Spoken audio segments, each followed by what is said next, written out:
Hello, my wonderful matadors. Today we will go through our initial read of I Know Why the Caged Bird Sings by Maya Angelou.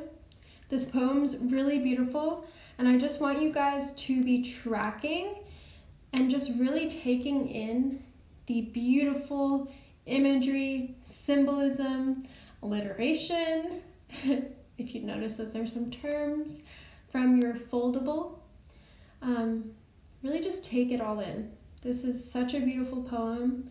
So you're going to be tracking. What this will look like is either having your finger on each word as I read, just following along, or just following along simply with your eyes. I know why the caged bird sings. Tracking in 3, tracking in 2, tracking in 1. The free bird leaps on the back of the wind and floats downstream till the current ends and dips his wings in the orange sun rays and dares to claim the sky. But a bird that stalks down his narrow cage can seldom see through his bars of rage. His wings are clipped and his feet are tied. So he opens his throat to sing. The caged bird sings with fearful trill of the things unknown but longed for still.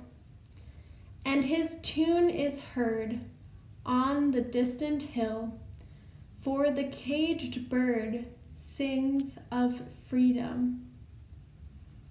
The free bird thinks of another breeze, and the trade winds soft through the sighing trees, and the fat worms waiting on a dawn-bright lawn, and he names the sky his own.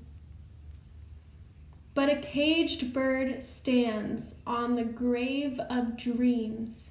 His shadow shouts on a nightmare scream. His wings are clipped and his feet are tied. So he opens his throat to sing. The caged bird sings with a fearful trill of things unknown but longed for still, and his tune is heard on the distant hill, for the caged bird sings of freedom.